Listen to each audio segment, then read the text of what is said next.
Climate activists tell us that the world will end soon if we keep burning fossil fuels. The world is going to end in 12 years if we don't address climate change. So many want to ban fossil fuels altogether.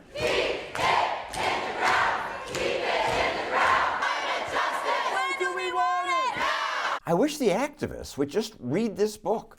Then they'd learn how fossil fuels make the world better. And we need more of them if we want poor people to live better lives. The book's by Alex Epstein. Here's my full interview with him. It's odd to hear someone talk about a moral case for fossil fuels. To me, it's odd that people don't. Fossil fuels have made the world a better and better place for human beings to live. Before fossil fuels, the world was a deficient and dangerous place. Life expectancy was 30. Now the world's an abundant and safe place for billions of people, really for everyone. But there are still billions of people who are poor and could benefit far more if they had low-cost, reliable energy. And so the moral case for fossil fuels says, yes, we, the wealthy world, should continue to use fossil fuels as well as pursue any cost-effective alternatives. But particularly the poor world should eagerly make their lives better by embracing fossil fuels as well. Almost nobody values fossil fuels. You've lost the war of public opinion. Well, I don't know if anyone valued fossil fuels before I started. So I think I've won over quite a few people to fossil fuels. But what's happened is, after the 1970s, people started to value energy more. I think they also started to value freedom more, and they started to fear inflation more because of what the 1970s displayed and made very concrete. Fuming in their cars, waiting impatiently in long lines. But the problem is now, 40 years away from that, 40 plus years away from that, people forget what it's like to have shortages. People forget what it's like to line up for hours for gasoline. People take for granted the availability of natural gas. What we're seeing now is with all these restrictions and threats to the fossil fuel industry, both the production of fossil fuels and the transportation, we're starting to experience that acutely. And I think this is a big opportunity to show people, hey, fossil fuels are amazingly valuable and there is no near-term replacement. That's why we're having all these problems. So the fact that in Europe, modern Europe, they're afraid of freezing to death if the weather gets too cold. Even in the US, we're essentially praying to the weather gods, hoping that the winter is not too cold. In Ayn Rand's Atlas Shrugged, which came out in 1957, there was a character who had thought, in the past, we had to worry about disasters. In the past, disasters were a problem, but not now. And then that society was regressing. But even in the 1950s, today's level of energy impotence would be unimaginable. But because people have been exposed to so much propaganda that fossil fuels are easy to replace by renewables, why wouldn't you want that? I would want that. If we could easily replace fossil fuels, including mainly the pollution challenges I'd be most concerned about, if we could easily replace them with solar panels and wind turbines, I would do that. So I don't blame people for being concerned. And I don't blame people for favoring renewables when they have this propaganda. And I think it's great that they're waking up now that they see, wait, we were told that these fossil fuels could be easily replaced. We spent trillions of dollars in subsidies and mandates, putting solar panels and wind turbines everywhere around the globe. And yet we're still having shortages of fossil fuels because it turns out the solar panels and the wind turbines couldn't replace the fossil fuels. But they will. Based on what? Based on their getting continually better and cheaper and finding new ways to improve batteries, technology. Texas is a really good illustration of the shortcomings of solar and wind and how these are often glossed over. If you take the week before the blackouts in Texas and you look at the percentage that came from solar and wind, it's over 50% of the electricity came from solar and wind. And when that happens, you have this celebration. Look, solar and wind are powering everything. But even before any wind turbines froze, just because it got cold, solar and wind totally died out. Again, it wasn't about the frozen wind turbines. It's just when it gets really cold, and by the way, really hot, the wind doesn't blow that much. And so Texas had about 1 minute of battery storage available. If you run the numbers on what it would take to back up all solar and wind, like an all solar and wind grid with batteries, it's multiples of global GDP. So this is a total fantasy. But they keep getting better, these batteries. They're getting better marginally in the same way that, your average industry might improve 1 to 2 to 3% efficiency in a year. What's not happening is the same as happens with microprocessors. There's a lot of false analogies between solar and wind and then microprocessors, but solar and wind have enormous material costs that don't shrink over time. What you can do is you can improve their manufacturing costs, but a lot of that has been done via Chinese slave labor, as well as Chinese dumping and subsidies. So what we're seeing now is you're running into the fact that these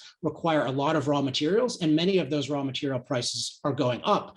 And at today's prices, they are nowhere near able to replace fossil fuels, even for electricity, let alone for mobility. There's a fixed cost for the solar, and it's not going down. Right. When you see claims about solar is getting cheaper and cheaper, and you'll see a graph that looks like this, and you think, oh my gosh, it's going to get cheaper than ever, just like hard drive space or Free power. microprocessor. Right. But you have to look at what is causing it to decline. And one way to divide up the costs with solar, even if you leave aside the unreliability, which is its biggest problem, because that requires a reliable infrastructure to support it. But even if you just look at the solar panels themselves, you have to look at the cost both of the materials involved and the manufacturing processes to put those materials together. Now, what's generally declined is the manufacturing processes. Solar still requires a lot of raw materials, including some like polysilicon, that are quite expensive to make. Some of the price decline is because of Chinese subsidies, and this is why it's unsustainable. And this is why we're already seeing panel prices go up. And again, given the unreliability of solar, they're nowhere near cost competitive with fossil fuels today. Panel prices are going up? Yes, because of the raw materials. And in general, we're having raw material shortages of different kinds of things.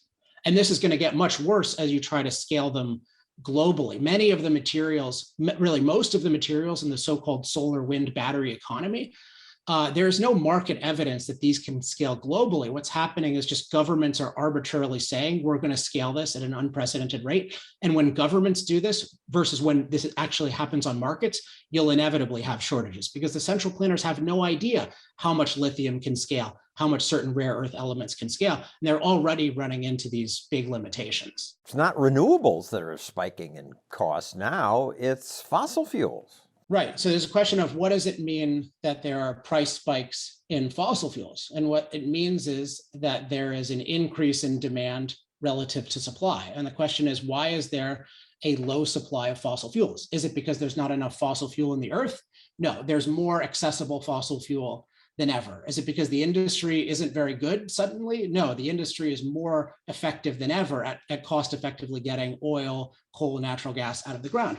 So what's happened? Well, the obvious thing we've been seeing for decades that's been really escalating recently, which is massive threats and restrictions against the fossil fuel industry by governments around the world. And the way the renewables are culpable is the promise was that if we restrict the production and transportation of fossil fuels, we'd be totally fine because these unreliable renewables would replace them. But this has turned out to be totally false. So what we've had is a very effective experiment in whether, after trillions of dollars of money and mandates around the world, that unreliable solar and wind can actually replace fossil fuels. And the fact that we're having shortages of fossil fuels because solar and wind can't do the job is an indictment of solar and wind, as well as an indictment of these restrictive policies against fossil fuels. Solar's getting cheaper all the time.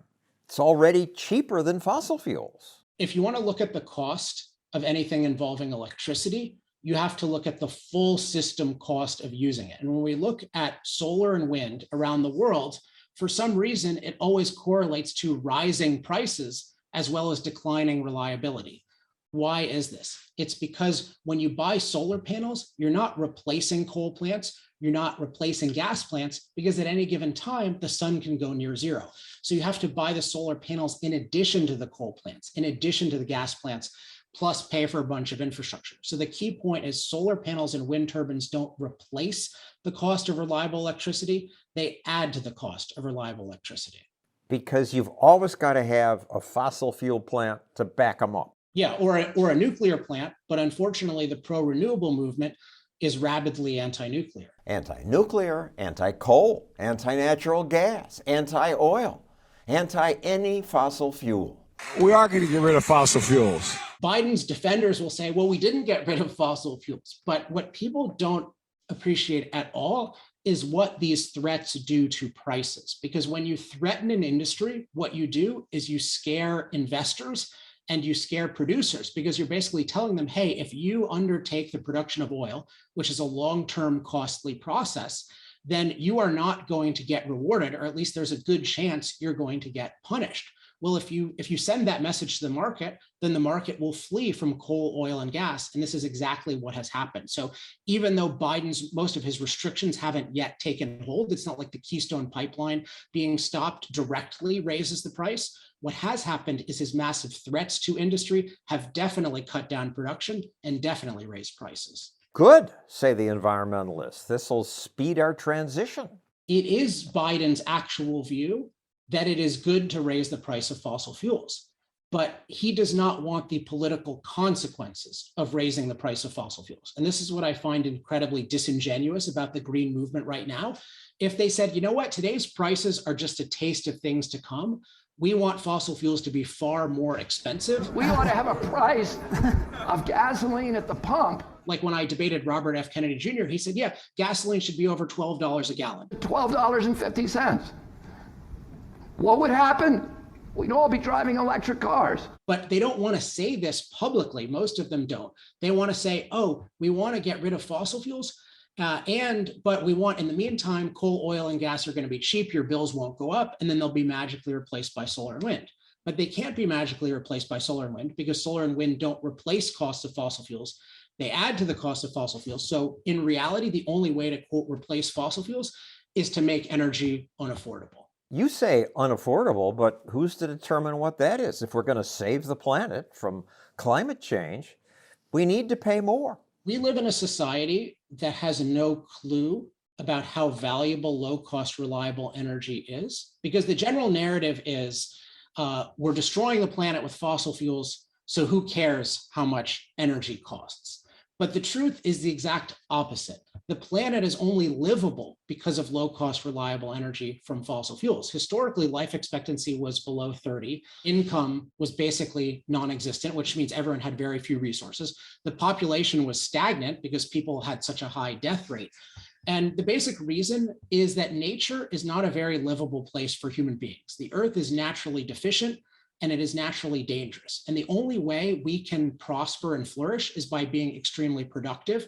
And the only way we can be extremely productive, given the physical weakness of our bodies, is to use machines to create immense amounts of value. And what fossil fuels do is they give us low-cost, reliable energy to power all the amazing machines that make us productive and prosperous. Fossil fuels power, for example, a modern combine harvester that can reap and thresh 700 times more wheat in a day than the best manual laborer. Think about what that does for our productivity. Think about what that does for the livability of the Earth. As I've also pointed out, as fossil fuel use has gone up, climate-related disaster deaths have plummeted. This is because the climate is naturally dangerous. We make it unnaturally safe by producing all forms of climate protection. We produce drought relief through irrigation, through drought relief convoys. We produce sturdy buildings. We produce heat when it's cold. We produce cold when it's hot. We have this amazing productive ability. That's the only reason we experience the planet as livable. It's livable. People lived on the planet before we had practical fossil fuels. So the planet is livable in the sense of the species of human beings did not go extinct, but it is not livable by what I would call the standard of human flourishing, which means that everyone has the opportunity to have a long, healthy, fulfilling life. That is a total modern phenomenon that depends on modern fossil-fueled productive ability. For more of my content, go to johnstossel.com. I post a new short video every Tuesday. That's at johnstossel.com. Make the human flourishing live a little bit by talking about people in India. They want practical fuel. So a statistic that really resonates with me is when I was born in 1980, more than 4 out of 10 people lived in extreme poverty, which means less than $2 a day. And just think about what that means to live on less than $2 a day. It's unimaginable to us in the wealthy world. Now, 40 years later, it's less than 1 in 10. So we have just eradicated an unprecedented amount of poverty around the world. How has this happened? Well, if you look at China and India, the major places where this has happened, it's very clear. They've used a lot of fossil fuel to power a lot of productive machines that have enabled them to have unprecedented prosperity. Now, do they still have problems relative to us? Yes, but their life expectancy has skyrocketed, their resources have skyrocketed, their opportunities have skyrocketed. And what we face today is the decision, are we going to let the 3 billion people in the world who still use less electricity than a typical American refrigerator, are we going to let them empower and be prosperous and have the opportunity to have their first well-paying job, their first consistent supply of clean water, the first time they're not worried about food shortages? Are we going to allow them to have a modern life? Because that's going to depend on fossil fuels. And I look back when I was born in 1980, and I look back at the many thinkers then who said we should get off fossil fuels to, quote, save the planet. I'm so grateful we did not listen to them, because billions of people would be worse off, and we'd all be worse off because we wouldn't have innovations like the internet without all the energy that we've used in the meantime.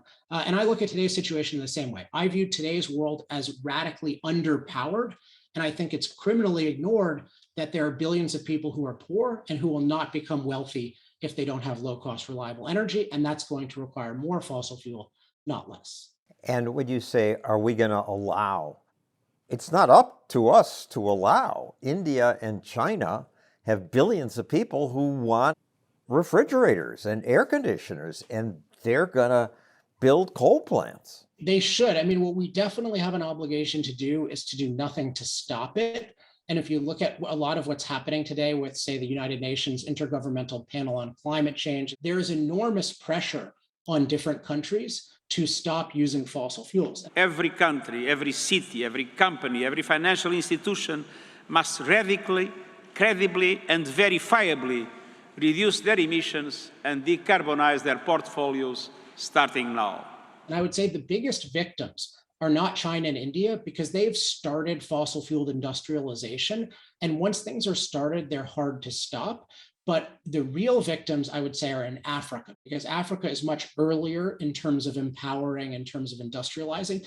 And so these different international commitments we make, the different international pressures we place on them are going to be far more influential when things haven't started. So you look at, for example, in Africa, there are many countries that have dictatorial regimes. And so if the UN offers a bunch of climate-related payoffs to people to not use fossil fuels, many dictators will take that with a smile, but their whole population is going to suffer. So that's where I worry the most, is the people who have by far the least in the world. They're the most subject to today's international pressure against fossil fuels. But the fuels pollute. They do damage that way. Well, what we see is there's very little pollution in places like the United States that are wealthy. But if you take some place like India, yeah, they do have pollution issues. And part of this is bad governmental policies where the pollution is preventable. But part of it is that when you're poor and still becoming richer, you have to make trade-offs between certain levels of air emissions and then other things. So if you take, say, a mother, well, there are a lot of mothers who are really grateful that because they have modern hospitals, their kids aren't dying during childbirth. There are a lot of mothers who are grateful that even if their kids do get asthma, they can actually get treated for it. So you need to look at the big picture. But what about climate change? Fossil fuels are making it worse. It's interesting that people have the view that fossil fuels, if they impact climate, which I definitely believe they do, A, that it's all bad, and B, that it's catastrophic. And I don't think either of those are justifiable. I mean, if you look at what more CO2 in the atmosphere does, you have to admit it leads to a lot of greening because CO2 is plant food. And you also have to admit that warming is generally desirable in the world, particularly if you look at the physics of warming, where most of it occurs in some of the coldest places in the world, particularly the northern hemisphere. So it's places like Siberia getting warm. This is why there's so much focus on the Arctic, because it's disproportionately warming there. But that's generally a good thing. Like, we generally want it to be warmer in colder places. In general, in the world, we have far more cold-related deaths and heat-related deaths. So this doesn't mean that warming is all good, or even that it's mostly good, but it shows that we have a bias against human-caused warming, that we assume that it's all bad because we did it. And regardless of whether warming and CO2 are net good or net bad on their own, the energy that comes with them makes them net incredible. And we can see this in the data about climate-related disaster deaths, which is the most important climate-related data. How much are people actually dying from storms and flood, extreme heat, extreme cold? And what we see definitively is that we have a 98% decline in climate-related disaster deaths over the last 100 years. Because nature didn't give us a safe climate that we made dangerous. gave us a dangerous climate that we have made unnaturally safe, and fossil fueled infrastructure is a huge part of that. All right, so far, warming seems to be saving lives, but this probably won't continue, and climate change may be a real big problem. And you're just saying, let all the fossil fuels go out. My background is philosophy. A rule I have is I only accept predictions about the future from people who acknowledge the reality of the present. If you look at 99.9% of people making climate catastrophe predictions, those people do not acknowledge that today we enjoy unprecedented safety from climate, nor do they acknowledge the significant benefits of warming. And most of them won't even talk about the significant benefits of greening, which are obvious. And even the NASA climate people have finally acknowledged that after a long time. Greening meaning what? Meaning that if you look at the planet from satellites, and you compare from, let's say, 1985 to 2015, how much of it is green to various degrees. There's an enormous increase in the amount of green around the world, including areas with very little human contact. So the areas with human contact, you could say, oh, well, we created that. But the areas without human contact, what this is showing is that more CO2 in the atmosphere means more plant food, which means more green. And NASA, about 5 or 6 years ago, finally published a very beautiful graphic that shows the global greening. It's an image that has most of the Earth in a green color, in the same way that today they'll show you most of the Earth in a red color if they're trying to show warming. And what that shows is just so much of the Earth has gotten greener and very little has gotten browner. So when people do not acknowledge that today we are masters of climate and that any negatives of rising CO2 have been totally overwhelmed by the benefits of fossil fuels, not only in general, but for climate in particular, I don't trust their predictions about the future because they are climate mastery deniers. They do not factor in the fact that we can master almost any conceivable climate change. I've spent a lot of time in my book, Moral Case for Fossil Fuels, and even more in Fossil Future, really thinking about what climate change could actually be a problem for human beings. And I could only think of 3. And one would be an indefinite acceleration of temperatures. Like if temperatures just kept going like this. Right now, temperatures are about 13 degrees Celsius, 25 degrees Fahrenheit, colder than they've been in some of the most lush periods of the planet. So we actually have no way of getting anywhere near there. CO2 is about 1/10 of what it was in some of the luscious periods of the planet. We have no way of getting there. So the idea that temperatures are going to accelerate indefinitely is actually physically impossible, given what we know about the history of the planet, as well as what's called the logarithmic diminishing nature of the greenhouse effect. The only other 2 things I can think of are, one is a multiplication in the intensity of storms, so that storms are 2-3 times more powerful. So at least using current methods, we have no ability to deal with them. But if you look at the projections about storms getting worse, they're something like 5% worse, 10% worse, often less frequent. This is nothing resembling a catastrophe. And the only other thing is sea level rises in feet per decade. So if we had sea level rises in feet per decade, then that would really challenge coastal areas. But what we see is we have sea level rises at 1 foot a century right now. And even the extreme projections are 3 feet a century. We have 100 million people who essentially live below sea level already. Our ability to master sea levels so far outweighs any conceivable sea level rise that we don't have to be worried about it in any existential way. We just have to be worried about having freedom, including the freedom to use fossil fuels and the freedom to adapt to things as they change. And we're going to have much bigger changes to adapt to than climate change in the next 100 years. The fossil fuel industry has limitless resources. That's people like you. The fossil fuel industry has very limited resources compared to people like Jeff Bezos, who gave $100 million to the National Resources Defense Council and $100 million to the World Wildlife Fund, which are both anti-fossil fuel and anti-nuclear groups.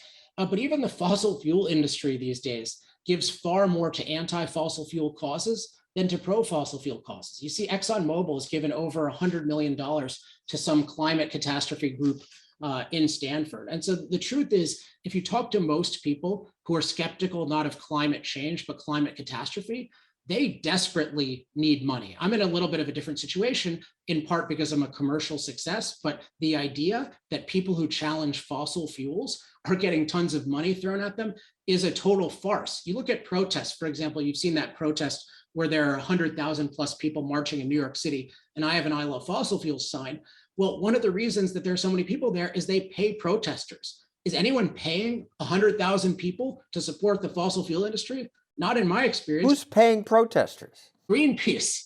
That's part of their business model is they pay protesters, they pay people to hold signs. You know, you get harassed by Greenpeace people, probably. I've been harassed by a lot of Greenpeace people. I don't see a lot of ExxonMobil representatives. If you run the numbers, the amount of money being spent on pro-fossil fuel activism or anti-climate catastrophe activism is a tiny fraction of what's spent on climate catastrophism, let alone all the unlimited free media and government support for climate catastrophism. What climate catastrophists do not like is that they are not able to have this dream green dictatorship that they want, where everyone is forced to use solar and wind. Dream green dictatorship? That's what they want? Yeah, I mean, when you hear people say, I want to transition from fossil fuels to solar and wind, it's left ambiguous. How is that transition going to happen? And we see it's certainly not going to happen with the free market. And it's certainly not going to happen if you prioritize cost and reliability. Otherwise, China would not be using more and more fossil fuels, which they are. So in order to get people to get anywhere close to 50%, 60%, let alone 100% solar and wind to even attempt that, you need to use government force and you need to use dictatorial power. And the reason is the more you force people to use solar and wind, the more you create cost and reliability problems, and the more those damn pesky voters start to get annoyed. That's really what's happening. They do not like the fact that voters get annoyed when they make electricity unaffordable and unreliable. And their way around that, by the way, is corporate ESG. They're trying to dictate to the companies that the companies should use 100% solar and wind, because they can't get the voters to do that. And so what the companies are doing is just lying and saying, oh, we're 100% solar and wind. And then they give the voters the blame for their coal, oil, and natural gas. For more of my content, go to johnstossel.com. I post a new short video every Tuesday. That's at johnstossel.com.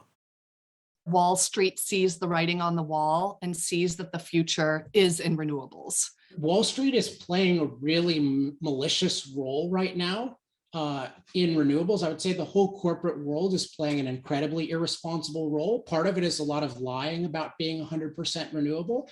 But in general, Wall Street is saying we support net zero. These companies should go net zero. And a lot of what's happening, though, is the government is causing this. Because when Joe Biden says, I will end fossil fuel, when governments around the world say, we're going to end fossil fuel, we're going to shut it down, Wall Street listens and they say, hey, we don't want to be a part of this. We're not going to invest in this. And this is really dangerous because energy is the industry that powers every other industry. And finance is the industry that finances every industry. So when finance decides not to support low-cost, reliable energy from fossil fuels, that destroys life around the world. This is one of the most damaging trends in the world. So it is true that Wall Street is defunding fossil fuel and that it is overfunding unreliable solar and wind. And I regard this as a tragedy. Why are they doing it then? Well, one reason they're doing it is because of fear of government policy. If you look at a lot of the justifications for these policies, they'll say, well, Joe Biden is going to ban a lot of fossil fuel use. In Europe, they're doing it. So a lot of it is in response to government. But a lot of it is that activists have very cleverly inserted themselves in the corporate world.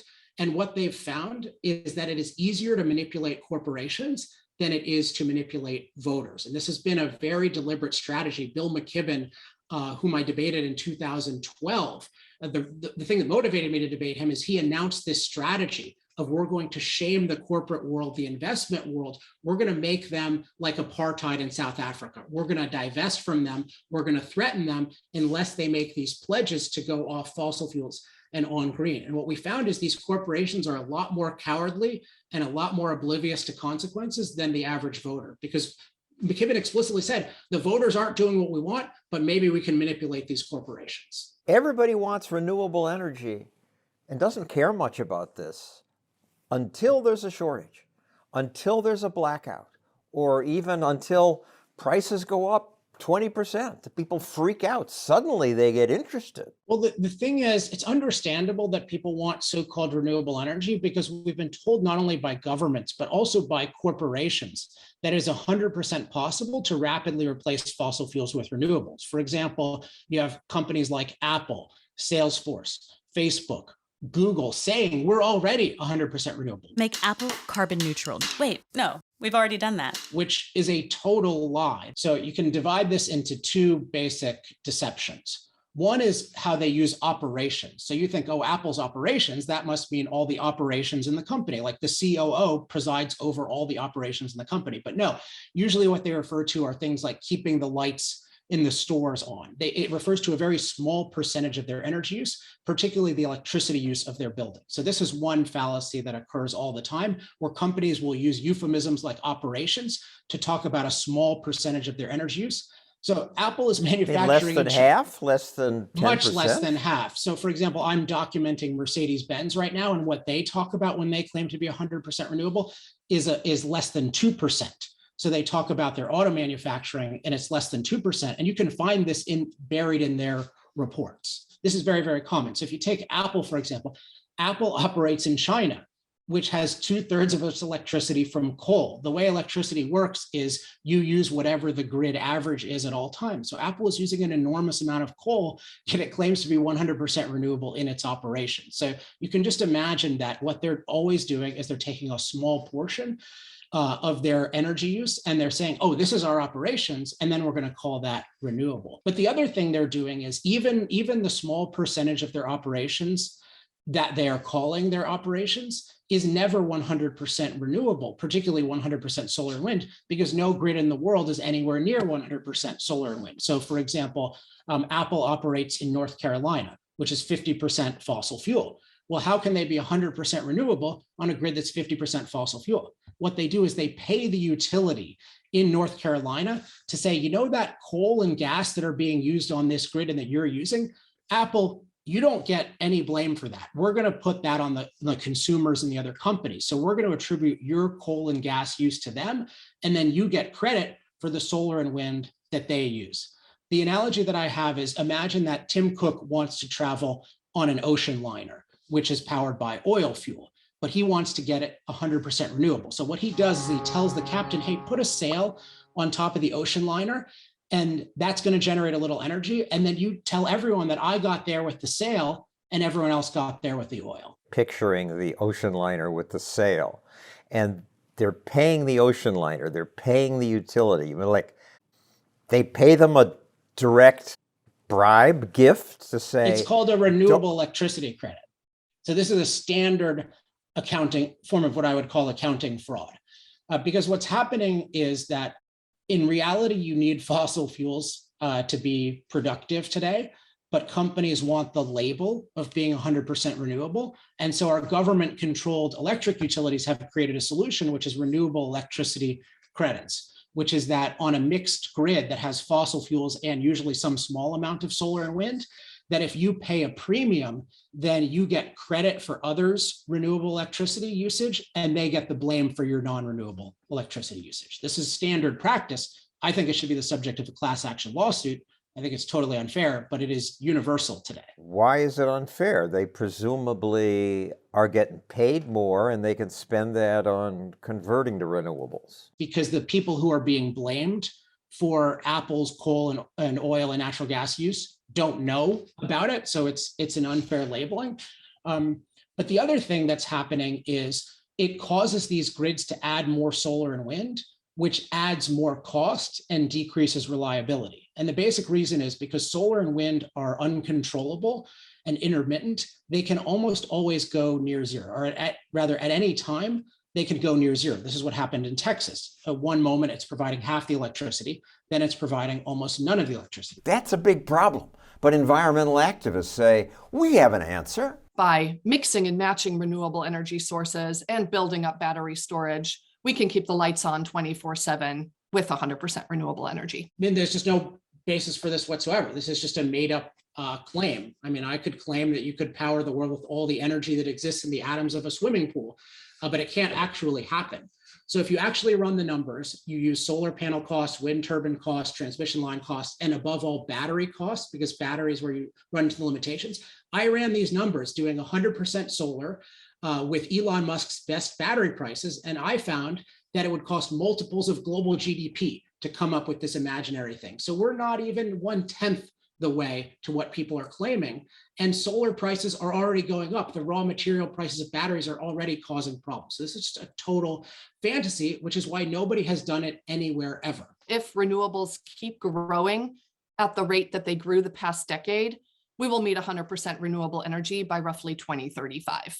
Renewables are not going to grow in the same way. The way that they've grown is not through the market. They've grown through subsidies and mandates. And what we see is that as they start to penetrate 20, 30%, let alone 40%, they cause massive cost and reliability problems. And this is just for places like Germany and Denmark that have the ability to import a lot of reliable electricity from their neighbors when they're short on solar and wind. We as the United States do not have this ability at all. We can't just call on Canada or Mexico if we have a massive shortage of solar and wind to bail us out. So no, renewables are not scaling well at all. They're scaling terribly. I hear Texas is a demonstration of you need to rely on alternative energy because you can't rely on natural gas. So if you look at the data in Texas, what is unambiguously clear is that when electricity was needed the most, solar and wind were totally out to lunch. And this was before any wind turbines froze. It's just because when you have really cold weather, the sun and the wind don't do much for you. So instead of acknowledging this reality and learning from it, what the anti-fossil fuel movement did is they totally ignored the fact that solar and wind failed. And they said, oh wait, gas failed because certain pipes froze and certain gas plants didn't work. But what they're not recognizing is that the failures of gas in Texas were not about gas. They were about not making the gas plants significantly resilient. What we saw in Alberta, and I documented this the same week, is Alberta had much worse conditions than Texas. They're overwhelmingly gas and coal, and they had no significant problems at all, again, under worse conditions than Texas. Why? Because they had reliable and resilient energy infrastructure. So what Texas proves is you need both reliable electricity and resiliency, and you need to pay for that. Now, why didn't Texas pay for that? One big reason is because they were investing tens of billions of dollars in unreliable solar and wind. So what actually happened is that the spending on unreliable solar and wind defunded reliability and resiliency. That's the real story of Texas. And that means that if we keep defunding reliability and resiliency with more unreliable solar and wind, we're going to have even more disasters. It's so crazy, so complicated, and I thank you for trying to explain it simply. Well, good to see you, if only online. Good to see you too. Thanks for listening. New episodes drop the first and third Mondays of every month. You can subscribe everywhere you get podcasts.